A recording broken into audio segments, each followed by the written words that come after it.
네, 안녕하세요. 성공취업의 시작 접정보센터 이남규입니다. 네, 안녕하세요. 정보인입니다. 네, 이제 3월이 본격 시작되면서 채용도 이제 본격적으로 시작이 됐는데 많은 취준생분들이 지원 서류도 쓰고 또 자소서도 쓰다 보니까 정말 일정이 폭풍처럼 지나가서 오늘이 벌써 3월 19일, 3월 중반을 벌써 넘어섰습니다. 네, 이맘때가 되면 취준생 여러분이 가장 힘들다고 느끼실 것 같은데요. 사실 오늘 현대차와 CJ그룹의 상반기 공채 지원이 마감됐고 네. 또 내일은 삼성그룹의 공채 지원 접수도 마감된다고 합니다. 네, 그야말로 살인적인 스케줄을 보내셨을 테지만 그래도 저희는 이 취준생분들이 가고 싶어하는 기업의 채용 공고가 낮다는 소식, 이게 많다는 소식을 전할 수 있어서 네. 이게 채용이 줄었다는 소식을 전하면 저희도 마음이 불편할 텐데 네. 그나마 이렇게 전할 수 있어서 기분이 조금이라도 편한 것 같습니다. 네, 맞아요. 몸은 피곤하겠지만 그래도 기회가 있다는 것 자체가 되게 소중한 거잖아요. 네. 그래서 이 좋은 일이라고 생각하고 좀 더 힘내셨으면 좋겠습니다. 네. 취준생 여러분들의 상반기 공채 합격을 위해서 오늘도 더욱 알찬 내용으로 준비해봤습니다. 월요일 힘내시고요. 지금부터 힘차게 출발해 보겠습니다.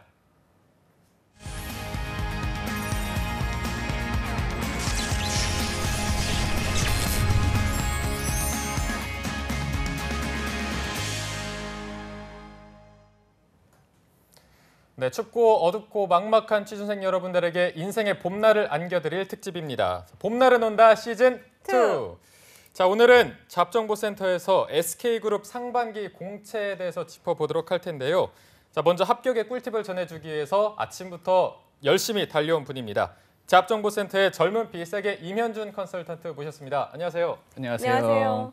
지난주가 이 공채 시즌의 분수령이라고 할 수 있었을 텐데 네. 주말에도 굉장히 바쁘셨겠어요. 그렇죠. 여러분들의 이제 자소서인 CJ와 이제 삼성 첨삭과 함께 주말을 또 보냈고 또 이번 주는 또 SK가 있기 때문에 네. SK 자소 첨삭과 함께 아마 주말을 맞이하지 않을까 싶습니다. 네, 저희가 지난주 금요일 특집 배구공 방송을 2회째 재밌게 봤는데 네. 좀 할만하신가요? 어떠십니까?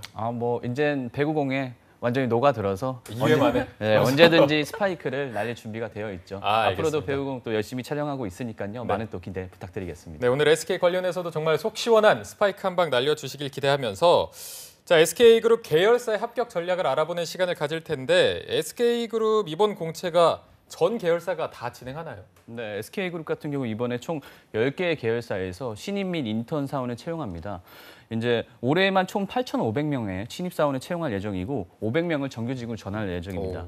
지난해 총 8,200명에서 300명이 늘어났다고 볼 수 있겠죠. 네. 그래서 이번에 SK그룹을 지원하신 분들은 좀 훨씬 더 전략적으로 접근하셔서 꼭 성공적인 결과물을 얻어내시길 기원하겠습니다. 네, 채용 규모가 많이 늘어난 것 같은데 준비하는 분들한테는 굉장히 희소식일 것 네. 같아요. 자, 그렇다면 오늘 합격 전략을 짚어볼 계열사는 어떤 곳인지 한번 소개해 주시죠. 네, 일단 오늘 제가 함께 여러분들과 짚어볼 계열사는 총 3개입니다. 네. 첫 번째 SK텔레콤, 두 번째 SK네트워크스, 세 번째 SK브로드밴드입니다.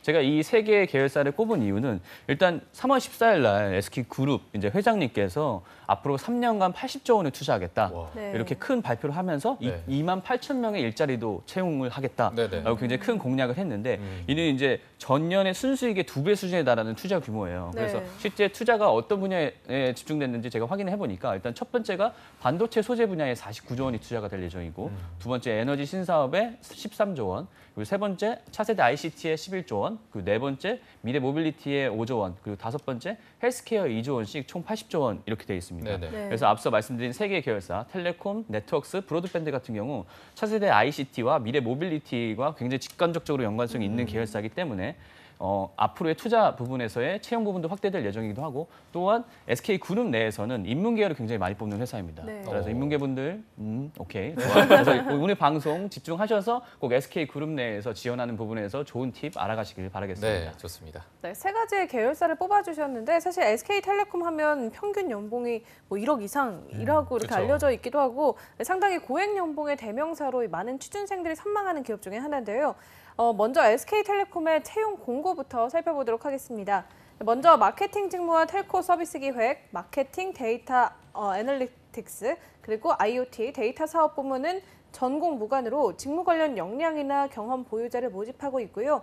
또 ICT 인프라 직무에서는 ICT 분야 전공자를 모집한다고 합니다. 네, SK텔레콤 채용 공고를 살펴봤는데 가장 먼저 해야 될 게 지난 시즌과 달라진 점이 있는지 비교부터 해봐야 될 것 같아요. 네, 일단 가장 크게 달라진 점은 지난 하반기에는 신입 공채로 뽑았다고 하면 이번에는 인턴 전환, 인턴형으로만 이제 채용하는 부분이 가장 큰 특징이라고 할 수 있겠고요. 네. 또한 이제 텔레코 서비스 기획과 마케팅 데이터 애널리스틱은 직무 같은 경우는 신규 채용하는 부분이 있고 서비스 기획, 소프트웨어 개발, 그리고 스태프, 빅데이터, R&D 직무 같은 경우는 이번에 채용을 하지 않습니다. 또한 추가적으로는 글로벌 인턴 마케팅을 뽑는데 글로벌 인턴 같은 경우는 한국 소재한 외국 국적 그러니까 외국인 분들을 네네네. 직접적으로 인턴으로 채용하는 것들을 볼 수 있겠죠. 네. 네, 그런데 그 2018년 상반기에는 말씀하신 것처럼 신입 채용이 없고 인턴 모집뿐인데 이렇게 신입 대신에 인턴 채용으로만 진행하는 이유가 따로 있을까요? 네, SK텔레콤 같은 경우 상반기에 인턴을 굉장히 많이 뽑았는데 네. 작년에는 신입과 신입 공채 인턴을 병행하기도 했었어요. 특히 SK텔레콤 같은 경우 인턴 채용을 통해서 실제로 성과들이 좋고 이제 뽑아놓은 임직원들의 퍼포먼스가 굉장히 좋기 때문에 이제 네. 인턴 채용을 좀 선호하는 부분이 있는 것 같고 네. 특히 이제 SK텔레콤이 진행하는 인턴십 같은 경우 단순히 이제 학생들한테 스펙을 제공하거나 경험적인 측면에만 부합하지 않고 철저한 평가를 통한 신입사원의 하나의 등용문 정도라고 회사 내에서 인사팀에서 규정하고 있어요. 그래서 인턴 전형을 통해서 합격하게 된다고 하면은 8주간의 인턴십 프로그램을 굉장히 강하게 받고 여기서 우수한 평가를 받은 대상자들 한해서만 다음에 별도의 전형 지차 없이 바로 이제 신입사원으로 전환되는 그런 프로세스라고 말씀드릴 수 있겠습니다. 네. 그리고 아까 보현 MC가 말씀해 드렸지만 평균 연봉이 1억 이상이면 네. 굉장히 높은 편이기 엄청나게 때문에 고액이죠. 네, 통신업계에서도 경쟁률이 좀 치열할 텐데 이게 경쟁률이 좀 어느 정도 될까요? 그렇죠. 이제 경쟁률 들으면은 이제 또 인문계 학생분들 굉장히 열심히 쓰다가 또 깜짝 놀랄 것 같은데 네. 평균 한 181대 1 정도를 야. 상회하고 있습니다. 이제 앞서 말씀하셨던 것대로 급여 부분과 보상적인 부분에서 사실 통신사에서는 SK텔레콤을 따라올 곳이 없고 네. 전반적인 재계에서도 사실 SK텔레콤의 급여 부분은 굉장히 상위권이에요. 특히 그렇죠. 문과생들이 갈 수 있는 직무적인 부분에서의 굉장히 가장 높은 연봉을 주는 회사가 SK텔레콤이기 때문에 그런 부분에서 오히려 타 통신사 대비해서의 경쟁률도 높고 또 전반적인 다른 그룹사의 경쟁률보다도 높다고 볼 수 있겠습니다. 네. 아니 이렇게 동종업계에서 그렇게 유난히 많이 줄 수 있는 이유가 궁금하거든요. 이게 어떻게 가능한 건가요? 현실적으로 일을 많이 시킵니다. 아, 일을 굉장히 많이 한 만큼 시키기로 돈을 주는군요. 굉장히 많이 시키기로 아. 유명하고 또 SK텔레콤 내부 담당자분들 보시면 깜짝 놀라실 수 있는데 워낙 이제 성과적인 부분에서 제대로 이제 급여를 책정하는 부분들이 있어요. 그러니까 일한 만큼 돈을 받을 수 있는 기업. 어떻게 보면 워라밸 부분에 대해서 일정 부분 포기한다고 하면은 사실 SK텔레콤만큼 본인의 이제 업무적인 성과를 보상받을 수 있는 회사는 크게 많지 않나라고 볼 수 있겠습니다. 되게 솔직하게 대답해 주시네요. 네. 저는 SK텔레콤과 연역, 그렇죠. 배우공의 자세로 임하고 있습니다. 네. 좋습니다. 네, 그런데 공채는 이렇게 두 자릿수를 뽑는다고 나와 있는데 모집 직무가 많다 보니까 한 명 뽑는 직무도 꽤 있을 것 같은데 어떤가요? 네, 일단 그 인사팀의 인터뷰 같은 것도 확인해 보니까 전체적으로 SK텔레콤이 00명대 후반대로 이번에 뽑을 예정이라고 네. 되어 있습니다. 그래서 현재 마케팅이라든지 ICT 인프라, 그다음에 IoT 사업 같은 경우는 많은 인원을 선발할 예정이고 특히 이제 ICT 인프라 부분이 많이 필요할 것으로 보여집니다. ICT 인프라 같은 경우 유무선 통신의 인프라 엔지니어링 구축, 운영, 그다음에 플랫폼의 기획, 운영 등 이제 여러 가지 이 SK텔레콤의 망유지 보수적인 부분에서의 많은 인원들이 필요한 부분이 있기 때문에 ICT 인프라 부분에서 많은 인원이 필요할 것 같고 그 외적으로 가장 적게 뽑는다고 하면은 아무래도 텔레코 서비스 기획 같은 경우 굳이 다른 회사의 직무처럼 본다고 하면은 사업 기획적인 부분들이 있거든요. 네. 이제 이런 기획적인 부분의 파트에서 전통적으로 사실 그 TO를 많이 가지고 있는 편은 아니기 때문에 텔레코 서비스 기획이 한정적으로 뽑지 않을까 예상을 해봤습니다. 네. 채용 인원이 적다고 해서 또는 경쟁률이 높다고 해서 원했던 직무인데 그거를 포기하면 안 되니까 그걸 위해서 또 오늘 현준 쌤이 나와 주셨거든요. 합격 꿀팁을 알려주셔야 할 것 같은데 자, 먼저 직무별로 지원 전략을 살펴보겠습니다. 마케팅 직무는 전공이 무관하다 보니까 경쟁률이 굉장히 치열할 텐데 뭐 다 열어놓고 경쟁하겠다 뭐 이런 건가요? 그렇죠. 이제 전공 부분에서 제한이 없고 굉장히 다양한 경험을 가진 사람들을 선호하는 부분들이 있습니다. 특히 이제 여러 가지 아무래도 통신 산업 같은 경우가 굉장히 여러 가지 전방위적으로 연관된 산업들이 많기 때문에 다양한 분야의 관점과 인사이트가 필요한 부분들이 있고 실제로 임직원들이 들어간 전공들을 확인해 보니까 뭐 경영, 기술공학, 예술, 전공 어느 분야에서도 사실 다 채용이 되어 있는 부분들도 있고 네. 다양한 전공을 가진 구성원들과 함께 창의적인 부분에 대한 성과 부분을 도출하는 부분들이 있죠. 그래서 직무적으로 좀 간략하게 설명 설명을 드리자고 하면은 마케팅 지문 같은 경우는 B2C와 B2B의 유무선 마케팅 전략 기획을 하고 또한 전국 현장 마케팅 기획 운영을 하며 마케팅 상품과 서비스 및 세일즈 툴의 계획 개발 및 업무 같은 것들을 하고 있습니다. 그래서 필요한 역량적인 부분에서 고객 및 시장 환경 분석이라든지 커뮤니케이션 협력 능력, 또 정보 수집 및 데이터 분석 능력, 논리적 구조화 능력, 마케팅 프로모션 및 기획 및 실행 능력 같은 것들을 요구하는 부분들이 있겠죠. 특히 이런 부분에 있어서 지원자들이 좀 고심해서 봐야 될 부분이라고 하면은 아무래도 4차 산업혁명 키워드가 워낙 큰 부분이 있어서 많은 분들이 관심을 가질 것 같은데 네. 좀 더 SK텔레콤에서 집중한다고 보면은 단순하게는 이제 멤버십이 왜 이래야 될까라든지 요금제가 왜 꼭 이래야 될까라든지 이런 부분에서 여러분들이 좀 센스 있고 창의적인 관점으로 좀 접근하시면 좋을 것 같아요. 네. 특히 이제 데이터를 기반으로 분석 및 인사이트를 도출하기 때문에 이런 부분에서 데이터 활용도에 관한 부분에서 관련된 자격증이라든지 관련된 경험들을 가지고 있는 것이 굉장히 중요하다고 볼 수 있겠죠. 네. 네, 확실히 마케팅 직무는 말씀하신 것처럼 분석이나 소통 측면이 굉장히 중요한 것 같은데 이 부분을 잘 어필하시면 상당히 도움이 될 것 같습니다. 이어서 텔코 서비스 기획의 경우에는 말씀하신 것처럼 이 사업 계획이랑 비슷하다고 하셨는데 적게 뽑는다고 하셨잖아요. 이 어떤 일을 하는 곳인지 일단 먼저 소개 좀 해주시죠. 네, 일단 간략하게 소개를 해드리자고 하면은 텔레코 서비스 기획 같은 경우 유무선 서비스의 관련 판매 정책, 단말, 요금제, 유통, 멤버십 서비스를 기획하는 것이라고 볼 수 있겠습니다. 네. 이를 통해서 쿠키즈라든지 외국인 요금제, 또 세그형 상품과 T데이터 쿠폰 같은 것들에 대한 다양한 상품군의 업무를 포함해서 진행한다고 볼 수 있겠죠. 네. 이것도 역시 전공이 무관인데 관련 경험이 없다면 아무래도 관련 전공자 이런 분들이 더 유리하지 않을까요? 그렇죠. 아무래도 이제 전공적인 부분에서 관련된 산업군의 관심도라든지 유관된 경험들이 있는 사람들이 유리한 부분이 있겠지만 이제 회사에서는 어쨌든 전공과 완전 무관하다, 별개다라는 부분에서 굉장히 확장 폭을 열어놓고 있습니다. 네. 특히 이제 이 업무에서 요구하는 부분이라고 하면은 이제 통신 시장의 트렌드적인 부분에서 아무래도 굉장히 많이 변하고 다양화되고 있기 때문에 이런 부분에 대한 관심 및 아무래도 고객과 비즈니스 파트너들의 마음을 얻는 커뮤니케이션 역량이 굉장히 중요하다고 볼 수 있을 거고 기본적으로 데이터 관련된 분석 역량이라든지 직무적 역량이 꼭 필요한 부분들이 있습니다. 예를 들어서 이제 단순하게 보면은 그 통신 요금 중에 이제 준이라는 프로그램이 있거든요. 준이라고 해서 스마트워치인데 이 스마트워치가 주로 타겟형이라고 하면은 이제 아이들이 이 부분을 사용하고 있고 대신 하지만 부모님들이 이런 부분에서 실제 고객이 되기 때문에 예를 들어서 저렴한 가격인 8,800원에 이런 가격들을 구성하는 것들이 텔레콤 서비스 기획에서 하는 업무라고 볼 수 있으며 이런 부분에 대한 타겟형된 고객들에 대한 이해와 이런 걸 바탕으로 한 전략을 도출하는 부분이 굉장히 중요하다고 할 수 있겠습니다. 네. 그런데 제가 듣다 보니까 궁금한 게 저희가 자막으로는 뭐 텔코 서비스 이렇게 나가는데 이게 네. 텔레콤 서비스의 줄임말인가요? 텔코 서비스라고 하는 건지. 네. 텔코 서비스라고 해서 특별히 이제 뭐 특정 의미 부여를 한 건 아니고 네네. 텔코 그래서 텔레콤에서 텔코를 줄여서 줄여서 그래요? 네. 아, 말씀드린 알겠습니다. 걸로 볼 수 있겠습니다. 네. 네, 이번에는 IoT와 데이터 사업도 한번 살펴볼 텐데 여기도 마찬가지로 전공 무관으로 나와 있고 네.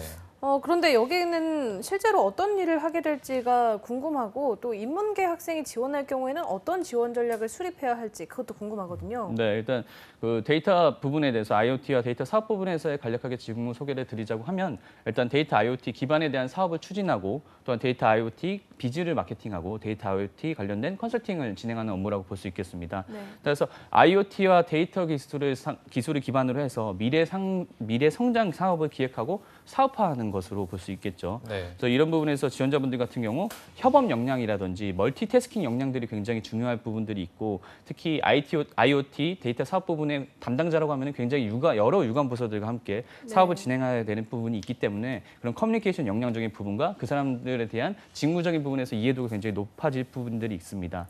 따라서 이런 부분에서 아무래도 전공자분들이 ICT 관련된 전공 지식들이 있기 때문에 유리한 네. 부분도 있는데 네. 그 일반 문과생분들도 충분히 관심도를 가지고 이런 것들을 학습해 왔다는 부분에서 어필하시면 좋을 것 같고 또한 프로젝트나 사업을 기획 그리고 운영해 보는 부분들이 굉장히 중요한 부분들이 있겠죠. 따라서 그런 부분에서의 관련 경험들 그런 부분 아마 인문계 학생분들이 오히려 더 많을 것이라고 예상되기 때문에 그런 네. 점들을 잘 찝어서 어필해 주시기를 권장드리겠습니다. 네, 알겠습니다. 자, 마지막으로 저희가 ICT 인프라 직무를 살펴볼 텐데 이 직무는 관련 분야 전공자들을 두고 있습니다. 여긴 또 접근을 어떻게 해야 될까요? 그렇죠. 일단 관련 분야된 전공자들이 굉장히 유리한 부분들이 있고 네. 특히 추가적인 부분이라고 하면은 포트폴리오를 첨부할 수 있는 부분이 있습니다. 따라서 네. 본인의 역량 부분에서 추가적으로 어필할 수 있는 부분이 있다고 하면은 포트폴리오를 첨부해서 어필하는 것들이 굉장히 중요하다고 볼 수 있겠죠. 그래서 IT 인프라 부분에서도 좀 설명을 드리자고 하면은 이 부분 좀 양이 많은데 네. 아나운서분들 준비해 주시고 그래서 세 개의 산업군이 볼 수 있는데 일단 첫 번째로는 유무선 통신 인프라 부분을 말씀드릴 수 있겠습니다. 네. 유무선 통신 인프라 부분 같은 경우는 LTE라든지 3G 등의 모든 통신 서비스망에 대한 관리 역할들을 맡고 있고 이런 부분에서 LTE 등 주요 기술적 부분에 대한 전공 지식 부분이 굉장히 중요할 거고 네. 또한 그런 부분에서 IP라든지 데이터베이스, OS라든지 보안 등에 대한 기술 부분에 대한 소프트웨어적 전공 지식들이 굉장히 필요한 부분들이 있습니다. 또한 실제로 네트워크 장비를 운영하다 보니까 이런 부분에서 꼼꼼하고 끈기 있는 부분들, 왜냐하면 한 번 실수나면 굉장히 큰 피해가 일어날 수 있기 때문에 네. 그런 부분에 대한 역량 부분이 굉장히 중요하다고 볼 수 있겠습니다. 또한 이제 IT 인프라 부분의 두 번째 사업 분야라고 하면은 플랫폼 인프라 부분이 있습니다. 플랫폼 인프라 부분 같은 경우는 T월드라든지 대리점 영업 서비스, 그다음에 통신 요금 정산 시스템, 그룹웨어 등의 고객 및 업무용 시스템에 대한 기획 설계 그리고 구축 운영을 담당하는 업무라고 볼 수 있겠습니다. 네. 그래서 이런 부분에서 역시 컴퓨터 전공자들이 굉장히 유리한 부분들이 있겠죠. 네. 또한 이와 관련된 DB 관련된 수업들을 들었다고 하면은 굉장히 유리한 부분들이 있습니다. 특히 이제 리눅스 OS 기반의 경험이라든지 웹이라든지 DB 서버 구축을 해봤던 거나 운영해본 경험들이 굉장히 직무에 도움이 많이 되는 부분들이 있고요. 따라서 그 외 관련된 경험들, 동아리라든지 이런 부분에서 여러분들이 어필할 수 있는 포인트가 있다고 하면은 그 부분들을 잡고 어필하시면 좋을 것 같고 그 외적인 부분에서는 앞서 말씀드렸던 오픈소스 등의 활용 경험들도 굉장히 유리한 부분이 있기 때문에 그런 부분에서 여러분들이 집중적으로 포인트를 잡아서 접근하시면 좋을 것 같습니다. 네. 이제 마지막으로 세 네. 또 번째, 있나요? 세 번째 IT 서비스 부분이 있는데 이건 짧게 하겠습니다. 네. IT 서비스 부분은 IT 서비스. 데이터 센터를 구축하고 운영하는 업무라고 볼 수 있겠습니다. 네. 이제 보편적으로 IT 인프라에서 가장 많은 사람들이 생각하는 직무가 이 IT 서비스라고 볼 수 있겠죠.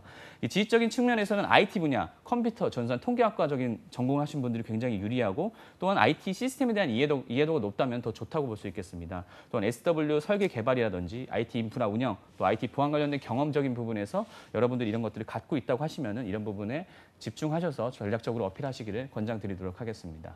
네. 네, 현준 쌤께서 이 ICT 인프라 부문을 정말 자세하게 소개해 주셨는데요. 네. 여긴 또 포트폴리오 제출도 가능하다고 하니까 미리 이제 준비가 가능하신 분들은 미리미리 준비해 놓으셨으면 지원할 때 더 수월하실 것 같습니다. 네. 네, 이번 상반기 공채에서 인턴십으로 진행하고 있는 SK텔레콤은 단순히 스펙 경험을 제공하는 프로그램이 아니라 철저한 평가를 통해 신입사원을 선발하기 위한 채용 연계 프로그램이라고 했는데 이 사실 인턴이 전부 다 정규직이 되는 게 아니잖아요. 그렇죠. 전환율은 어느 정도나 되나요? 전환율은 평균적으로 한 50% 정도라고 네. 대외적으로 얘기를 하고 있습니다. 네네. 이제 네, 사업적인 부분에서 아무래도 투자가 확대되기 때문에 이 부분에서 좀 더 증가할 수 있는 부분이 있긴 한데 어쨌든 절대적인 역량 평가를 기준하고 있기 때문에 100%다 전환이 아니라는 점은 지원자분들께서 좀 명심하시면 좋을 것 같습니다. 네. 그럼 뭐 대외적으로 50%라고 하면 실질적으로는 더 낮을 수도 있는 건가요? 그렇죠. 그 외부 환경적인 부분이 굉장히 큰데 아무래도 인턴 같은 경우가 실제 현업에서 TO가 요청이 됐었을 때 전환 시점이 네. 맞아야 되거든요. 네. 만약에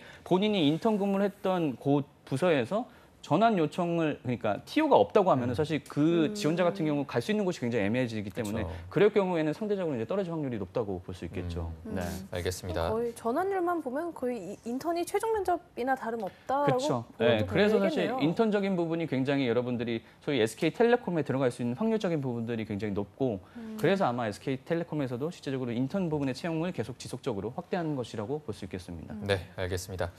자, 이번에 짚어볼 SK 계열사는 SK 네트워크스인데 SK 계열사 중에 경쟁률은 어느 정도이고 또 채용 규모가 어느 정도인지 한번 말씀해 주시죠. 네, 계열사 중에서는 사실 네트워크스 부분이 문과생분들이 가장 많이 지원하는 곳 중에 하나고 특히 네네. 전 직무에서 문과생 부분들이 지원할 수 있는 부분이 있기 때문에 문과생 부분에서는 경쟁률이 높지만 다만 이제 영역면 후반대 정도로 예상할 수 있을 거고 실제적으로 카라이프 서비스에 대해서 확대하고 있기 때문에 작년보다 채용 인원수가 굉장히 늘어날 확률이 높다고 볼 수 있겠습니다. 네.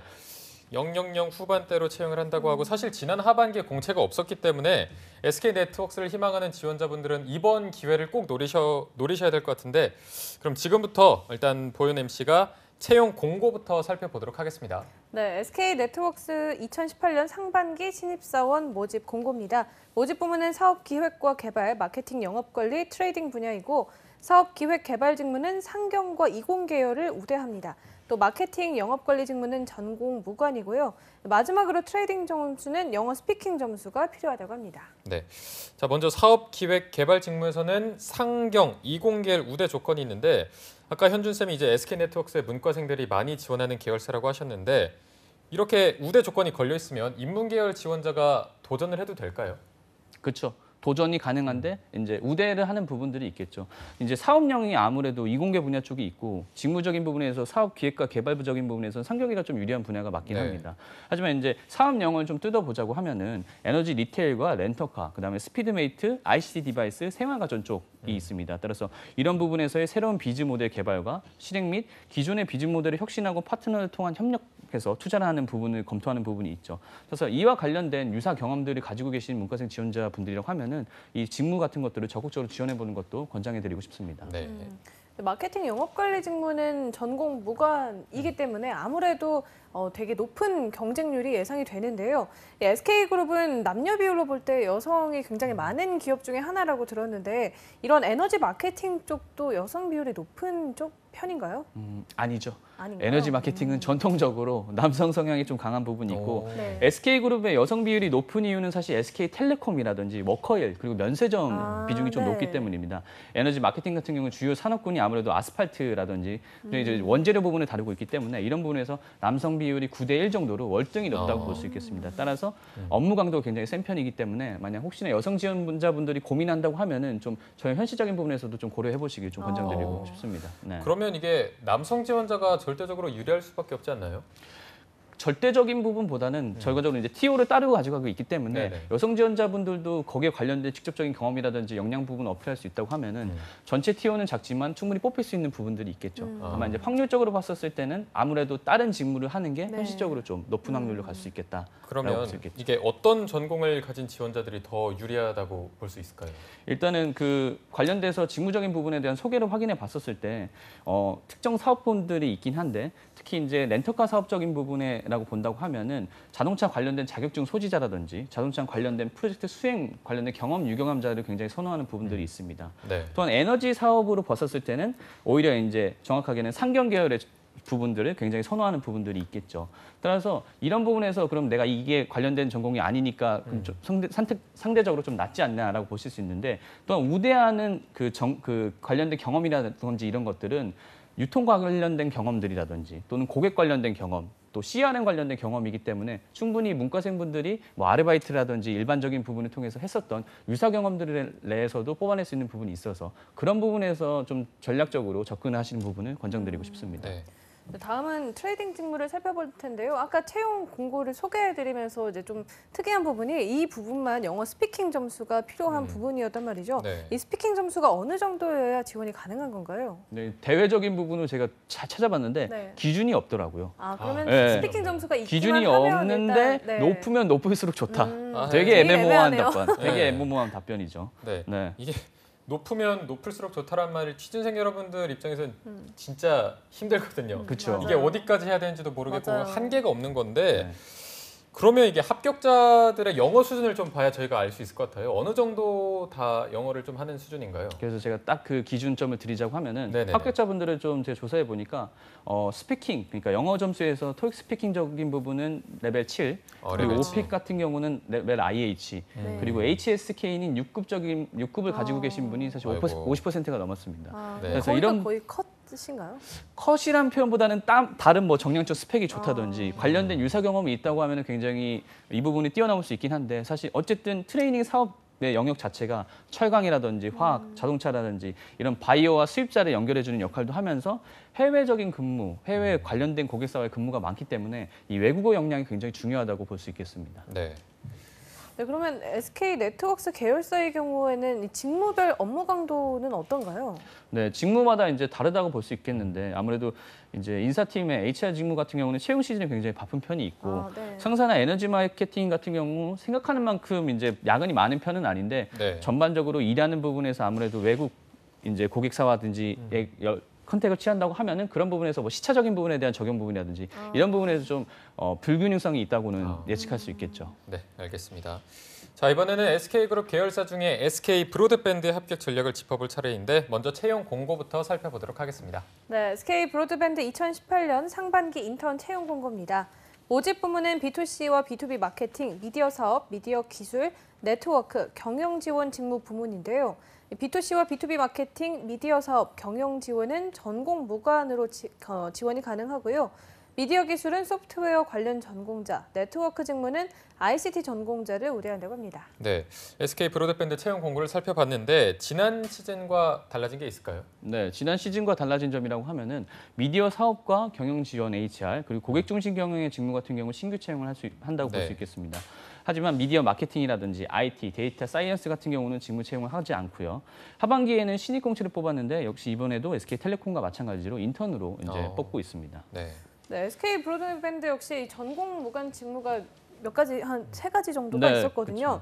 그러면 인문계나 이공계 지원자 할 것 없이 몰려서 또 경쟁률이 굉장히 높아질 것 같은 생각이 드는데 이 중에서도 경쟁률이 특히 높은 직무는 어디인가요? 그렇죠. 경쟁률이 특히 높은 직무라 하면은 아마 많은 분들이 아실 것처럼 경영 지원 직무가 대표적으로 높겠죠. 그렇죠. 경영 지원 직무가 아무래도 인사라든지 회계, 재무 부분에서 굉장히 직무 전문성을 요구하는 부분들이 있기 때문에 네. 뭐 많아야 뭐 한 자릿수고 뭐 한두 명, 보통 평균적으로 한두 명 정도에서 뭐 3명 정도까지가 이제 최대 맥스라고 볼 수 있겠거든요. 네. 그 부분에서 경영 지원 직무가 가장 티오가 낮다고 볼 수 있을 거고 많은 직무라고 하면 아무래도 네트워크 부분이 전공자 우대 및 미디어 운영, 또 인프라 운영 등 전산망적인 부분을 관리하기 때문에 역시 많이 뽑을 것이라고 예상을 해봤습니다. 네. 근데 말씀하신 경영 지원 같은 경우에 TO가 적은데도 이렇게 지원자들이 몰리는 이유가 따로 있을까요? 이게 아무래도 이제 경영 지원이라는 부분에서 실제적으로 굉장히 같은 직무지만 어떻게 보면은 가불적인 관계에서 굉장히 갑의 위치에 위치한다고 볼 수 있겠죠. 물론 네. 이 부분은 그냥 심플하게 말씀을 드린 거고 또한 전사적인 부분에서 관련된 업무들을 하는 부분들이 있고 그런 부분에서 본인이 다룰 수 있는 회사의 자원 인프라들이 굉장히 많은 부분들이 있고 또 실제적으로 경영지원팀에서 일한다고 하면은 최소 관련된 사업 부장이라든지 또 실제로 임원들이라든지 실제 대표까지도 본인이 직접 관련된 자료라든지 이런 것들 만들어서 보고를 해야 될 기회들 소위 이제 경영지원에 들어갔다고 하면은 그 회사에서 업무적 퍼포먼스를 계속 지속적으로 잘 난다고 하면은 임원 부분까지 갈 수 있는 굉장히 높은 확률적인 부분들이 있겠죠. 직무 자체가 되게 매력적으로 다가오기 때문에 많은 취준생들이 이제 선호하는 것 같은데 그런데 B2C와 B2B 마케팅이라는 직무는 저는 좀 생소하거든요. 실제로 어떤 일을 하는 부서인가요? 네, 그래서 그런 궁금증을 좀 제가 풀어드리자고 하면은 B2C와 B2B 부분 같은 경우는 사업 관련된 전략을 수립하고 상품 기획 및 BM을 개발한다고 볼 수 있겠습니다. 브랜드 광고 관련돼서 커뮤니케이션을 하고 홈비즈, IoT 보안 서비스 같은 것들을 기획하며 현장 마케팅의 정책을 수립하고 유통 채널을 발굴, 관리하는 업무 같은 것들을 진행한다고 볼 수 있겠습니다. 네. 이 B2C, B2B 마케팅도 전공이 무관하다고는 하지만 선호하는 전공이 있을 거거든요. 혹시 어떤 이런 지원자가 도전하면 더 유리하다 이런 게 있을까요? 네, 아무래도 상품 전략과 상품 기획 같은 경우가 상경계 분들이 의뢰 이제 전공적인 부분에서 이제 수업을 들었다던가 혹은 대외 활동적에서 했을 부분이 확률이 높기 때문에 네. 그런 부분에서는 유리하다고 할 수 있지만 우대 부분은 아니기 때문에 다른 문과생분들도 너무 걱정하실 필요는 없겠고 다만 이제 초고색 인터넷이라든지 IPTV 이런 회사에서 관련된 사업 관련된 모델 관련된 관심이라든지 경험들이 굉장히 중요하다고 볼 수 있겠습니다. 특히 이제 여기서 이제 특히 요새 많이 미는 것들이 BTV라든지 옥수수 등 같이 미디어 사업 관련된 부분을 굉장히 투자를 많이 하고 있거든요. 이런 부분의 밸류 체인이라든지 또한 비즈 모델 혁신 부분에서 마켓 리더를 추구하는 부분이 있어서 새로운 사업 비즈니스 모델 부분에서에 따른 전략 부분이라든지 혁신 사례 같은 것들 또한 창의적인 부분이 굉장히 요구를 많이 한다고 볼 수 있겠죠. 네. 그 외에 추가적인 부분이라고 하면은 아무래도 연관돼서 같이 협업해야 될 사람들이 많기 때문에 특히 협동 역량을 굉장히 강조하는 부분들이 있습니다. 따라서 여러분들이 이제 의뢰 이런 것들은 실제 팀워크의 팀 프로젝트라든지 대활동에서 많이 경험했던 부분들이 있기 때문에 이런 관련된 소재를 잘 녹여서 쓴다고 하면은 충분히 좋은 결과물을 얻으실 수 있을 것 같습니다. 그런데 이게 미디어 산업 관련해서 경험 쓰는 게 가장 좋을 테지만 네. 학생들이 이거와 관련해서 경험이 얼마나 많을지는 잘 모르겠습니다. 그렇죠. 이게 어떤 경험을 해야 조금 도움이 되고 어떤 네. 거를 좀 쓸 수 있을지 네. 좀 알려주시죠. 사실 이거는 어떻게 보면 미디어 사업에 종사하고 계시는 네. 경영님이 더 잘하실 것 같은데 네.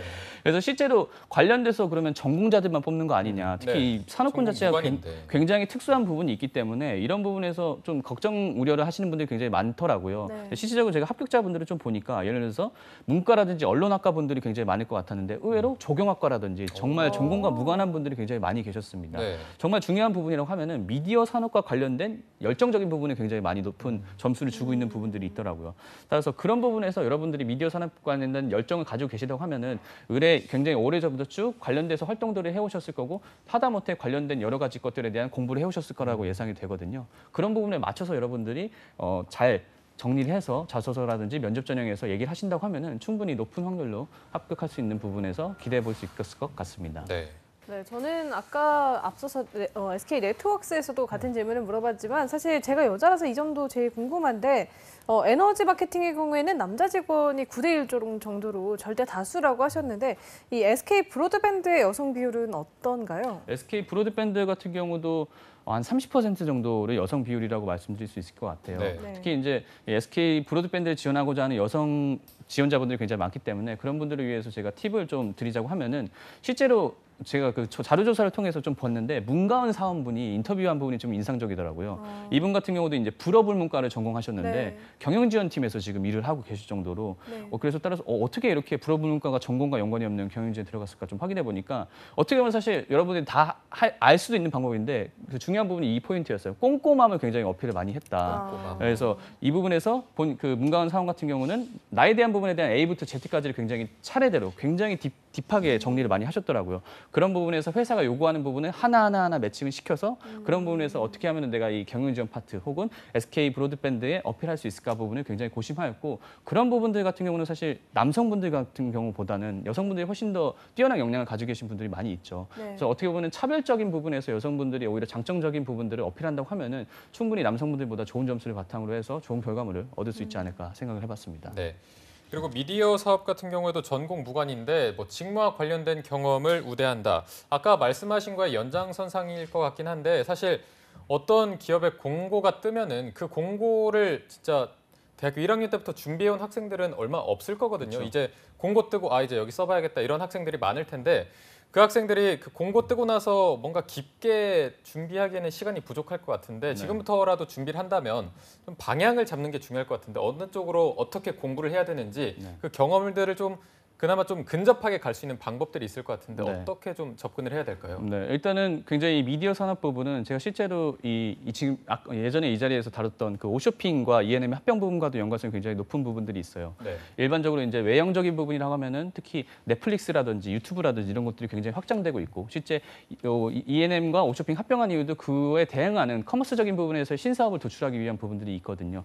따라서 미디어 산업이란 게 단순히 미디어의 한정적인 부분들이 아니라 그걸 바탕으로 어떻게 수익 창출할 수 있는 부분에 대해서 굉장히 고민을 많이 하고 있고 그런 것들이 단순히 컨텐츠적인 부분에서 접근했다고 하면은 이런 부분들을 사업적인 비즈니스 모델화하는 부분들이 있고 이런 것들은 여러분들이 실제 SNS에 인스타그램이라든지 이런 것들을 간략하게라도 여러분들 접근할 수 있는 부분들이 많이 있어요. 네네. 뭐 블로그를 통해서 진짜 개인 판매를 하신다는 분들이라든지 인스타그램을 통해서 개인 판매를 하신다는 분들 같은 경우도 어떻게 보면 이런 미디어 산업과 관련된 부분을 커머스화해서 활용한 경험이라고 볼 수 있을 거고 이런 부분에 관련된 기사라든지 이런 것들을 여러분들만의 인사이트를 바탕으로 어떻게 방향성이라든지 차별할 수 있는 부분들 잘 어필하신다고 하면은 충분히 이 자소서라든지 면접 전형에서 말씀드릴 수 있는 어필할 수 있는 하나의 특별한 포인트가 될 수 있지 않을까 생각을 해봤습니다. 네.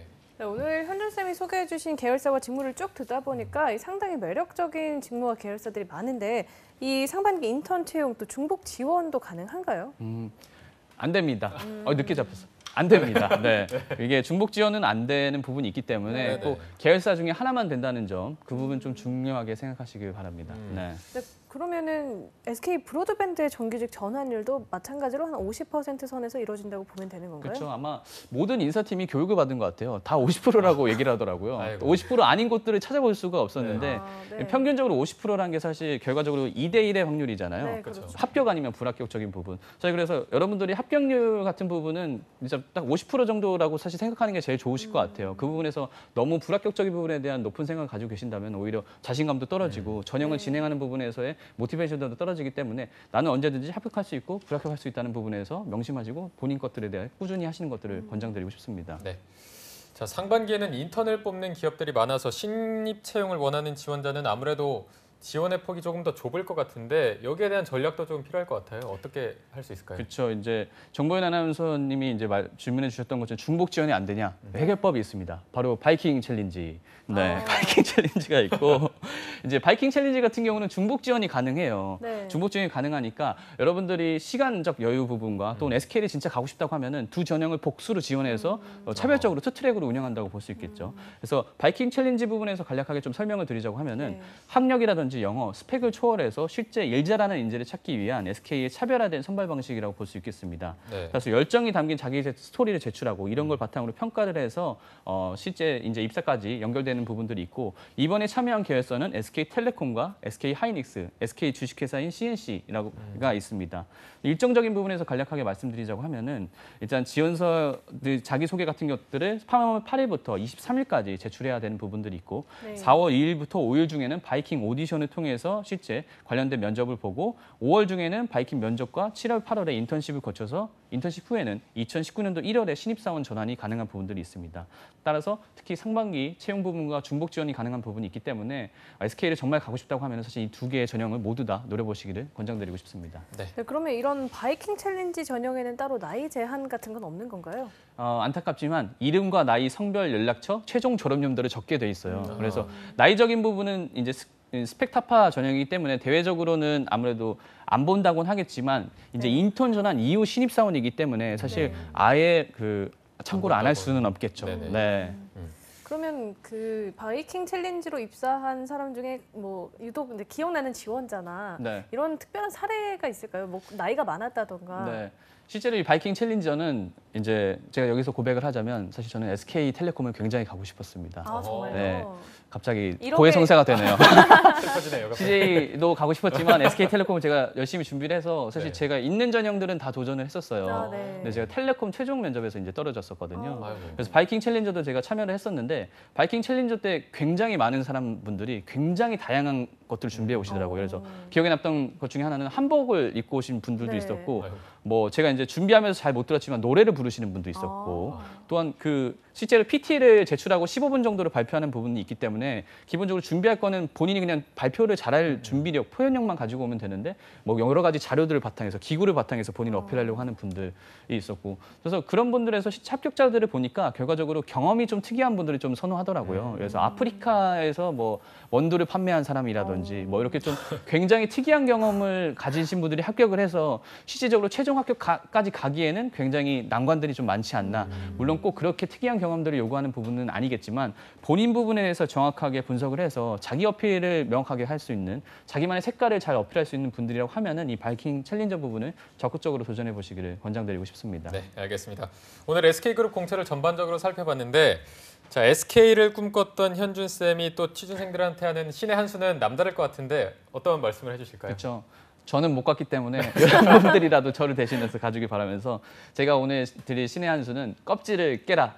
입니다. 껍질을 깨라 부분은 이제 실제로 얼마 전에 이제 그룹의 대표가 그 경제부총리를 만나서 했던 대화 중에 이런 대화가 있어요. 이제 평소 자신을 둘러싼 환경을 깬다는 뜻으로 유쾌한 반란을 언급하면서 SK 그룹 역시 발상을 바꿔서 껍질을 깨고 스스로를 변화시켜 나가야겠다라고 말씀하셨거든요. 이런 부분에서 인재상을 확인해 보면은 인재상이 대표적으로 SK가 패기를 굉장히 권장하는데 패기가 이런 뜻이에요. 스스로에게 동기부여해서 높은 목표를 도전하고 기존의 틀을 깨는 과감한 실행을 한다. 이런 부분을 좀 여러분들이 참고하시다고 하면은 여러분들이 과거 경험이라든지 직무 관련된 전문성, 특히 SK 같은 경우는 자소서에서 지원 동기와 입사 포부를 안 물어보거든요. 굉장히 특이한 전형적인 부분들이 있고, 그래서 이런 기존의 틀을 깨고 여러분들이 어떻게 하면은 그 해당하는 회사와 직무 부분에서 어필할 수 있는지를 좀 접근하신다고 하면은 SK를 갈 수 있는 길이 좀 더 한 발짝 더 다가갈 수 있지 않을까 생각을 해봤습니다. 네. 네, 현준 쌤께서 말씀해 주신 대로 이 패기를 장착하면 조금 불안감이 가실 수 있지 않을까 그렇게 생각합니다. 네, 오늘 도움 말씀 주신 세계 임현준 컨설턴트님 고맙습니다. 고맙습니다. 감사합니다. 네, 잡정본센터 1부에서 준비한 소식은 여기까지고요. 잠시 후 2부에서는 김하윤 캐스터와 함께하는 전국 각지의 생생한 채용 소식을 알아보는 일자리 방방곡곡이 준비되어 있고요. 네, 또 취준생들을 위한 발빠른 소식 전해드리는 취업인 뉴스에서 취준생들이 가장 어려워한다는 자소서 작성 전략도 전해드릴 예정입니다. 네, 어디 가지 마시고요. 채널 고정!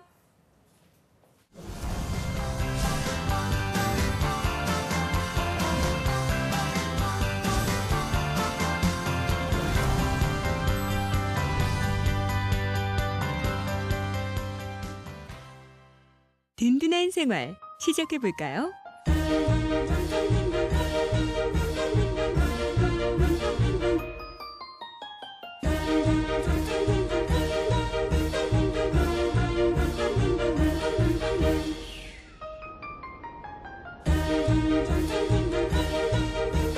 누구든 노후가 든든해야 하니까. 개인형 퇴직연금 IRP 최대 연 700만 원까지 새 공제 혜택을 받으세요. 든든한 세제 혜택에서 든든한 노후 생활까지 개인형 퇴직연금 IRP가 여러분을 응원합니다. 우리 아이는 학교가 정글 같다고 합니다. 아이들이 괴롭히고 상처를 준다고 합니다. 우리 아이가 혼자 두려워하고 있을 때 친구들은 그저 바라만 보고 있었습니다. 누가 나 좀 도와줘! 폭력은 장난이 아닙니다. 범죄입니다. 이젠 신고하세요. 기회를 나누면 더 큰 기회가, 열정을 나누면 더 큰 열정이, 가능성을 나누면 더 큰 가능성이 더해집니다. 이것이 바로 함께 일하는 희망 공식. 일자리를 만들고 나누는 사회, 우리의 미래를 더하는 일입니다. 한국 직업 방송을 보면 취업이 보입니다.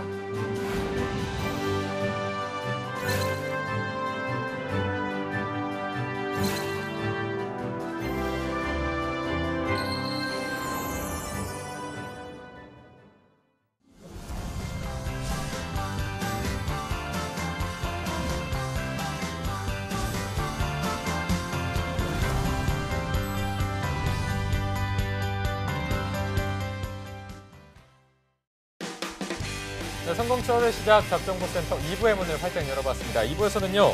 전국 각지의 생생한 채용 소식을 알아보는 일자리 방방곡곡이 준비되어 있고요. 네, 또 취준생들이 꼭 알아두면 좋을 뉴스들만 모아서 전해드리는 취업인 뉴스도 준비되어 있습니다. 먼저 일자리 방방곡곡부터 만나보시죠.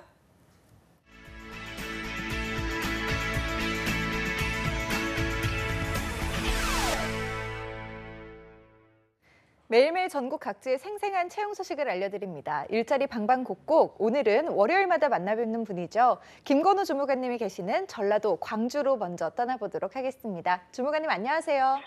네, 안녕하세요. 광주 고용복지플러스센터 김건우 주무관입니다. 네, 오늘은 어떤 소식 준비되어 있나요? 네, 첫 번째 전남 담양 지역 일자리 소개해드리겠습니다. 광주 고용센터 구인 발굴팀 소식 준비했습니다. 이번 주에는 전남 담양군에 위치하고 있는 자동차 및 트레일러 제조업체인 한국오텍 사업장입니다. 특수자동차 용접원 3명 채용할 계획입니다. 기본 자격은 학년 무관의 경력은 2년 이상인 구직자 지원 가능합니다. 급여는 연 3천만 원부터 시작하고 면접 후 협의 가능합니다. 접수 마감은 4월 말까지고요. 자동차 운전면허 1종 대형 소지자 우대합니다. 관심 있는 분들은 서둘러 접수하시기 바랍니다. 접수 방법은 이력서, 경력증명서, 자격증 사본 등을 준비하셔서 방문이나 이메일로 접수하시면 됩니다. 네, 채용 마감일이 4월 말까지입니다. 조기 마감될 것으로 보이는 채용건이니까요. 관심 있으신 분들은 빠른 지원하시는 게 좋겠습니다. 이어서 두 번째 소식 바로 알아보겠습니다. 네, 두 번째 소식은 취업특강 소식 준비했습니다. 광주 고용복지플러스센터에서는 지역 구직자들의 취업을 위해 취업 성공에 필요한 노하우를 알기 쉽게 알려주는 취업특강 프로그램을 제공합니다. 4월 일정 알려드리겠습니다. 4월 2일 신용관리 및 소통 및 커뮤니케이션, 4월 9일 일자리를 위한 나의 이미지 전략, 산업안전보건교육 등을 각각 운영할 계획입니다. 프로그램은 오후 1시 30분부터 5시 30분까지 광주 고용센터 9층 취업특강실에 진행됩니다. 참여를 희망하는 구직자분들은 일정을 참고하셔서 미리 워크넷을 통해 신청하거나 고용센터를 직접 방문하여 접수하셔야 됩니다. 프로그램과 관련한 궁금한 사항은 국번 없이 1350번으로 연락하시면 됩니다. 네, 구직자분들을 위한 취업 프로그램이 준비돼 있으니까요. 관심 있으신 분들의 많은 참여 부탁드립니다. 오늘 소식 감사합니다, 주무관님. 네, 감사합니다. 네, 이어서 경기도로 떠나봅니다. 성남 고용복지플러스센터의 이은경 주무관님 연결돼 있습니다. 주무관님 안녕하세요. 네, 안녕하세요. 성남 고용복지플러스센터 이은경 주무관입니다. 네, 오늘 첫 번째 소식은 뭔가요? 네, 오늘은 저희 성남고용센터의 채용 행사 소식을 전달해드리겠습니다. 성남고용센터와 성남시가 공동으로 주최하는 성남 열린 채용의 날 행사가요. 이번 주 목요일인 3월 22일 오후 2시에 저희 성남고용노동지청 2층 상설 채용관에서 열립니다. 참여하는 기업은 주식회사 데일리킹과 주식회사 승하SC고요. 이 중에 주식회사 데일리킹은 쌀국수 이제 전문점인 포메인으로 아마 알고 계실 것 같은데요. 포메인으로 알려진 외식 전문 기업입니다. 모집 분야는 조리사 자격증을 소지한 주방 및 위생관리 직원 2명, 풀서빙 직원을 5명을 각각 모집합니다. 주말 포함해서 스케줄에 따라서 주 5일 근무가 되고요. 근무 시간도 그 매장 오픈 시간 내 스케줄에 따라서 근무 시간이 결정이 됩니다. 근무는 성남시 분당구 정자동이고요. 급여는 월 180만 원에서 195만 원까지 면접 후에 결정이 됩니다. 두 번째로 주식회사 승하SC는요. 이마트에 육류를 가공 납품하는 회사고요. 원료육 손질, 골절기 등 기계 조작을 담당할 육가공 직원 신입 직원과 재고 관리, 개포, 검수를 담당할 물류 신입 직원 해서 총 10명을 채용합니다. 근무지는 경기도 광주시 오포읍이고요. 주말 포함해서 스케줄에 따라서 주 5일 근무를 하게 됩니다. 급여는 월 170만 원에서 210만 원까지 면접 후에 결정이 됩니다. 이번 행사에 면접을 희망하시는 분들은요. 행사 날짜인 3월 22일 날 오후 1시 40분까지 저희 성남고용복지플러스센터 2층 취업지원팀 6번에서 7번 창구로 방문하시면 오신 순서대로 면접을 보시게 됩니다. 참여하실 인원이 많을 것으로 예상되니까요. 가급적 대중교통을 이용해서 방문하시기 바랍니다. 자세한 내용은 워크넷 채용 정보를 확인하시기 바랍니다. 네, 구직자 여러분들을 위한 채용 행사가 열린다고 합니다. 많은 관심과 참여 부탁드리겠습니다. 오늘 소식 감사합니다, 주무관님. 네, 고맙습니다. 일자리 방방곡곡 전라도와 경기도의 채용 정보 살펴봤습니다.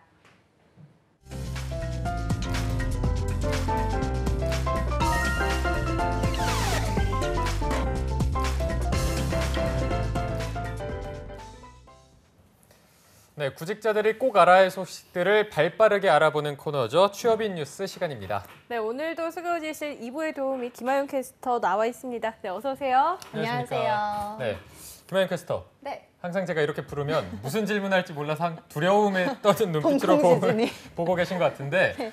주말에 뭐 했어요? 날씨 굉장히 좋았는데. 그쵸, 날씨가 정말 좋았는데 뭐 했을까요, 제가? 제가 TV에서 이틀 다 본 것 같은 불길한. 네, 주 7일 근무했습니다, 아이고. 저번 주에. 네, 여러분께 날씨를 전해드리고 네, 날씨가 이만큼 좋다 여러분들께 제가 또 몸소 나가서 보여드렸죠. 어디서 하셨어요? 날씨? 토요일에 날씨 특히 좋았잖아요. 그날 네네. 경복궁에 가가지고 네, 그 봄 기운을 만끽하고 왔습니다. 네, 되게 슬프게 오늘 주 8일째를 보내고 계시네요. 봄이 너무 슬퍼 보이는데 빨리 넘어가야겠어요. 네네. 그럼 오늘의 뉴스 어떤 거 준비해 오셨나요? 네, 첫 번째 뉴스입니다. 네, 최근 한 취업 포털 사이트에서 경력 5년 미만의 남녀 직장인 776명을 대상으로 최종 정규 신입직 취업 시기를 조사했는데요. 네. 최종 학교를 졸업하기 전에 정규 신입직에 취업했다는 직장인이 18.3%로 5명 중에 1명꼴밖에 되지 않는 것으로 나타났습니다. 네, 이게 최근에 청년 실업률이 최저치를 기록했다는 얘기를 듣긴 했는데 취준생이 느끼는 뭐 취업 한파 체감 온도는 저희가 생각하는 것보다 훨씬 낮을 것으로 또 예상이 됩니다. 자, 이렇게 졸업 전과 졸업 직후에 취업하는 경우가 극히 드물어서 더더욱 이런 결과가 나오지 않나 이런 생각이 듭니다. 네, 그렇죠. 이 결과와 함께 최종 학력별 조사 결과가 나왔는데요. 4년 대졸자 중에 졸업 전에 취업에 성공했다는 응답자가 22.8%였고요. 전문대학 졸업자 중에서는 15.7%, 고등학교 졸업자 중에서는 9.1% 순으로 집계됐습니다. 네. 네, 그렇군요. 사실 최근에는 너무 이제 취업이 어렵다 보니까 졸업 전에 취업을 한다는 게 거의 사실 흔치 않은 일로 받아들여지고 있지만 요즘 마이스터 고등학교나 특성화 고등학교 등 대학 진학을 건너뛰고 고등학교 졸업 후에 바로 취업 전선에 뛰어드는 사람들도 꽤 많이 늘어나면서 이런 걸 보면 인식이 많이 바뀌어가지고 이 졸업 후는 좀 다를 듯 싶은데 학력별로 취업 기간은 어떻게 다른가요? 네, 이 최종 학교 졸업 후에 정규 신입직으로 취업하기까지는 평균으로 약 1년 정도가 걸린다고 하는데요. 4년 대졸자와 전문 대졸자는 각 11.2개월과 11개월로 비슷했지만 이 고졸자는 평균 15.3개월이 걸려서 정규 신입직으로 취업하기까지 구직 기간이 가장 긴 것으로 조사됐습니다. 네, 또 최종 학력별로 쭉 정리를 해주셨는데 이게 최종 학력별로 가는 기업들도 다 다를 것 같아요. 네, 평균적으로는 첫 직장으로 중소기업에 취업했다는 응답자가 62.5%로 절반 이상을 차지했습니다. 그중에 4년 대졸자 중에서는 중소기업에 취업한 경우가 56.8%, 그리고 중견기업이 20.9%, 대기업 13.9% 순으로 많았고요. 전문 대졸자 중에서는 중소기업 69.9%, 중견기업 13.9% 순으로 이 결과가 나왔습니다. 고졸자 중에서는 중소기업이 67.8%, 다음으로 대기업 14.7%에 취업했다는 응답자가 많았고, 이어서 중견기업 12.6%의 답변율이 높았습니다. 하지만 첫 직장에서 현재까지 계속 근무하는 직장인은 또 현저하게 적다고 합니다. 얼마나 적길래 이렇게 현저하게 적다고 말씀을 하시는 건가요? 네, 전체 응답자 중에서 첫 직장에 계속 근무하고 있다라고 한 답변이 겨우 15.5%에 불과하다고 합니다. 이 말은 즉슨 나머지 84.5%가 이미 퇴사했다는 뜻이죠. 첫 직장에 계속 근무 중인 직장인은 4년 대졸자가 21.1%로 가장 많았고요. 그리고 전문 대졸자는 11.1%, 고졸자 5.6%로 상대적으로 적은 수치를 나타냈습니다. 네, 이게 84.5%가 이미 퇴사했다는 거면 굉장히 높은 수치인데 이게 최종 학력을 떠나서 정말 힘들게 치열하게 준비를 해서 힘겹게 들어간 회사일 텐데 이게 그런 회사를 나간다는 게 생각보다 힘들 거거든요. 왜 이렇게 퇴사를 하는 걸까요? 네, 먼저 살펴볼 점은요. 첫 직장에서 퇴사한 시점이 2년 전후가 가장 많다는 점입니다. 2년 이상 근무 후에 퇴사한 직장인 비율은 28.4%로 가장 많았는데요.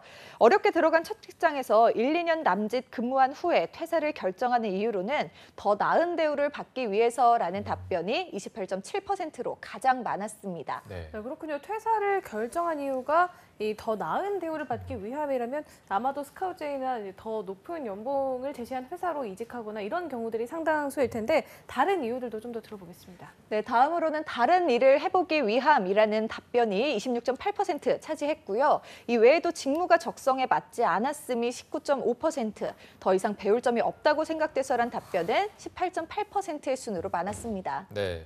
사실 요즘은 뭐 평생 직장이라는 개념이 예전만큼 강한 것 같지도 않고 또 뭐 그전 회사에서 쌓은 경력으로 더 나은 조건의 회사로 가는 게 좀 당연시 되는 분위기이기 때문에 이런 설문조사가 나오지 않았나 싶은데 최종 학력별로 취준 상황을 알 수 있었던 첫 번째 뉴스였습니다.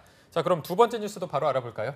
네, 이번에도 제가 설문조사 들고 와봤는데요. 이 한 취업 포털 사이트에서 구직자 400명을 대상으로 자소서 포비아에 대해 조사한 결과 자소서 작성에 극심한 어려움을 느끼는 자소서 포비아를 경험한 구직자가 무려 75.5%에 달했다고 합니다. 아니 75.5%면 너무 높은, 거의 대부분, 거의 전부라고 말해도 과언이 아닐 정도인데 저희도 이 일부에서 쌤들과 자소서 얘기를 할 때마다 저도 항상 느끼거든요. 아, 내가 취준생이 아니어서 참 다행이다 이런 생각을 하는데 너무 어렵잖아요. 그죠? 맞아요. 이게 그만큼 힘들기도 하고 그 어려움 속에서도 각각의 이유들이 있을 것 같긴 한데 어떤 것들이 이 자소서를 작성할 때 취준생 여러분들을 힘들게 하는지 한번 짚어볼까요? 네, 자소서 작성할 때 가장 어렵다라고 꼽은 이유 중 가장 많은 답변이요. 바로 무엇을 써야 할지 막막해서라는 이유가 첫 번째였고요. 그 다음으로는 쓸만한 스토리가 없어서, 그리고 기업마다 요구하는 항목이 너무 다양해서, 원래 글솜씨가 없어서, 그리고 요구하는 분량이 너무 많아서,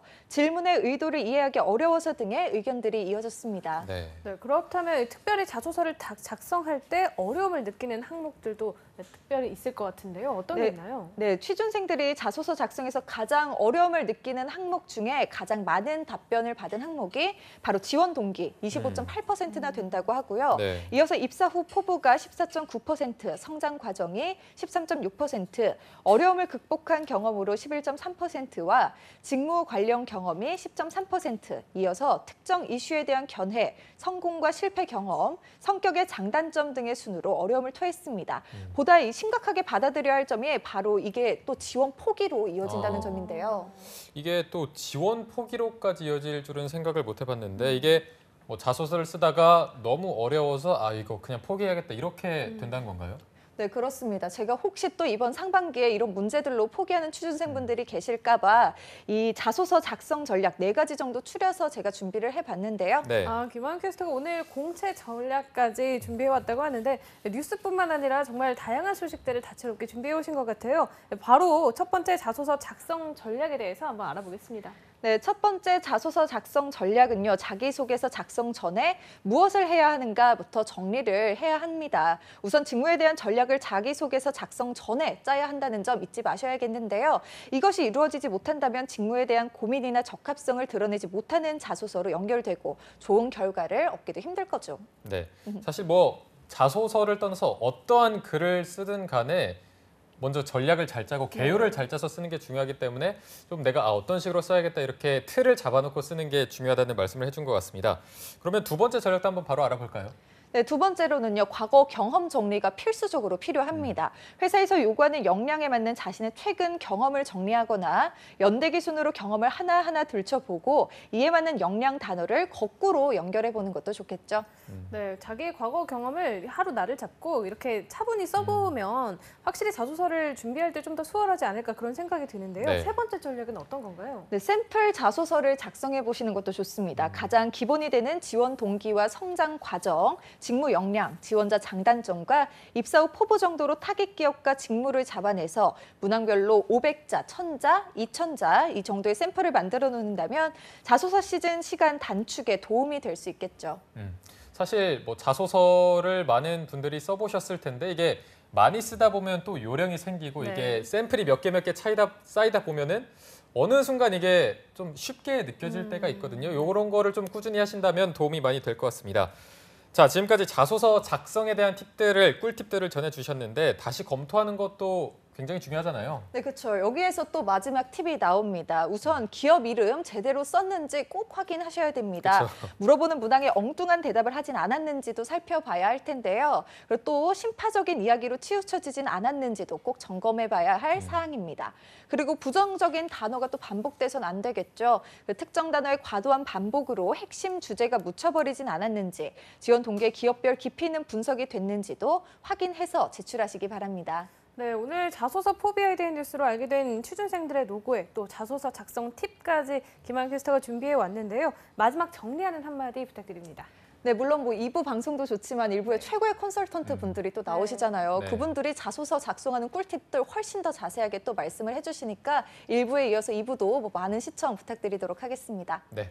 자, 오늘 취업인 뉴스 취준생들이 꼭 알아두면 좋을 소식들로 꾸며봤는데요. 오늘 수고해주신 김하연 캐스터 고맙습니다. 네, 고맙습니다.